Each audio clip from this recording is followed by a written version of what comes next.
ములుగు జిల్లా మేడారంలో రాష్ట్ర మంత్రులు పొంగులేటి శ్రీనివాసరెడ్డి, సీతక్క, కొండా సురేఖ పర్యటించారు. సమ్మక్క సారక్క ఆలయ అభివృద్ధి పనులను మంత్రులు పరిశీలించారు. 2026లో జరగనున్న మేడారం మహాజాతర ఏర్పాట్లపై అధికారులతో సమీక్ష నిర్వహించారు. ముఖ్యమంత్రి ఆలోచనలకు అనుగుణంగా మేడారంలో అభివృద్ధి పనులు జరుగుతున్నాయని వెల్లడించారు మంత్రులు. ఇక జాతరకు పక్షం రోజుల ముందుగానే అన్ని పనులను పూర్తి చేస్తామని, గిరిజన పూజారుల సూచన మేరకే పునరుద్ధరణ పనులు చేపడుతున్నామని పేర్కొన్నారు. ముందస్తు మొక్కులు చెల్లించుకునే భక్తులకు ఎలాంటి అసౌకర్యం కలగకుండా పనులను పూర్తి చేస్తామని తెలిపారు. 200 సంవత్సరాల కాలం నిలిచిపోయే విధంగా అభివృద్ధి పనులను చేపడుతున్నామని పేర్కొన్నారు. 10 days లో వస్తది. అది phase 2లో ఈ మాస్టర్ ప్లాన్ కి సంబంధించిన అంశాన్ని కూడా చేరుస్తాం. దీన్ని గౌరవ ముఖ్యమంత్రి గారితో ఈ నెల 22వ తారీఖు తర్వాత చర్చించి ఈ మాస్టర్ ప్లాన్ లో ముఖ్యమంత్రి గారి సూచనలను కూడా ఏదన్నా వారు ఇచ్చిన సూచనలు కూడా దీంట్లో ఇన్కార్పొరేట్ చేసి ఫైనల్ గా మాస్టర్ ప్లాన్ ప్రణాళికను కూడా రిలీజ్ చేస్తాం. ఏది ఏమైనా ఒక మంచి దైవానికి సంబంధించిన, అందుట్లో గిరిజన సాంప్రదాయానికి సంబంధించిన ఒక మంచి కార్యక్రమాన్ని ఈ రాష్ట్ర ప్రభుత్వం, డబ్బులు ఎంతన్నది ముఖ్యం కాదు, గిరిజనుల సాంప్రదాయాన్ని ఈ ప్రభుత్వం గౌరవించాలని, గిరిజనుల సాంప్రదాయాన్ని గౌరవించుకోవటమే కాకుండా గిరిజనేతరులు ఇక్కడ లక్షలాది మంది వస్తుంటారు.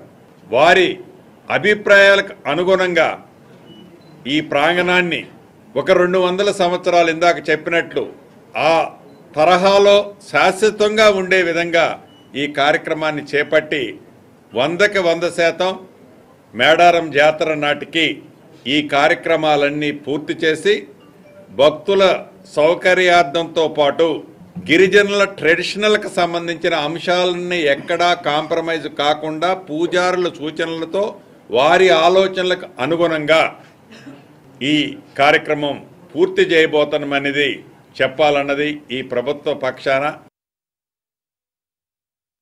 ఇంకా ముందు చేయాల్సిన పనులేంటి, మరి ఏ టైం వరకు చేయాలి, మళ్ళీ ఈ ఏదైతే డిపిఆర్ ఉందో ఆ సీఎం గారు ముందు పెట్టి మళ్ళీ వారి దగ్గర ఏమన్నా సలహాలు సూచనలు ఉంటే, మార్పులు చేర్పులు ఉంటే కూడా ముందే తీసుకొని కన్స్ట్రక్షన్కు ముందే అవి కూడా అమలు చేసే దిశగా మరి ముందుకు వెళ్ళాలని ఈరోజు మీటింగ్లో నిర్ణయం తీసుకోవడం జరిగింది. ఈ పండుగను మరి దశాబ్దాల కాలంగా చేస్తున్నా కూడా అభివృద్ధి అనేది ఇక్కడ ఎప్పుడు కూడా ఎవరు చేయలేదు.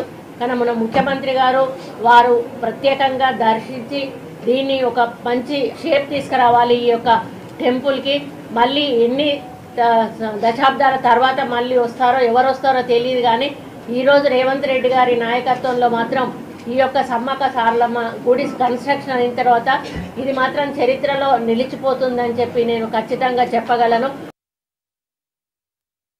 మరి ఈరోజు యొక్క గొప్ప కార్యక్రమానికి గతంలో ఎప్పుడు శ్రీకారం చుట్టినటువంటి కార్యక్రమాన్ని చిత్తశుద్ధితోటి మేము చేయడం జరుగుతూ ఉంది. మేము కొన్ని సంవత్సరాలు, కొన్ని తరాలు ఉండే యొక్క జాతర ప్రాంగణం యొక్క పునరుద్ధరణ పనులు, సేమ్ టైంలో ఈసారి జాతర కూడా ఉండడంతో ఆ జాతర కూడా ముందస్తుగా జనవరి 28 నుంచి 31 వరకు రావడంతో ఇంకా అధికారులు కానీ ఇక్కడ మేము కానీ రెగ్యులర్గా మీటింగ్స్ పెట్టుకొని ఈ పనులను కంప్లీట్ చేయాలన్నటువంటి చిత్తశుద్ధితోటి, బాధ్యతతోటి పనిచేస్తూ ఉన్నాం. విశ్వాసం కానీ, ఆదివాసీల అస్తిత్వం కానీ, ఆత్మగౌరవం కానీ, భక్తుల యొక్క కోరికలు కొంగు బంగారంలా తీర్చే తల్లుల యొక్క ఘనకీర్తి ప్రపంచానికి 10 తరాలకు ఉండాలన్నటువంటి లక్ష్యంతో మేము పనిచేయడం జరుగుతూ ఉంది.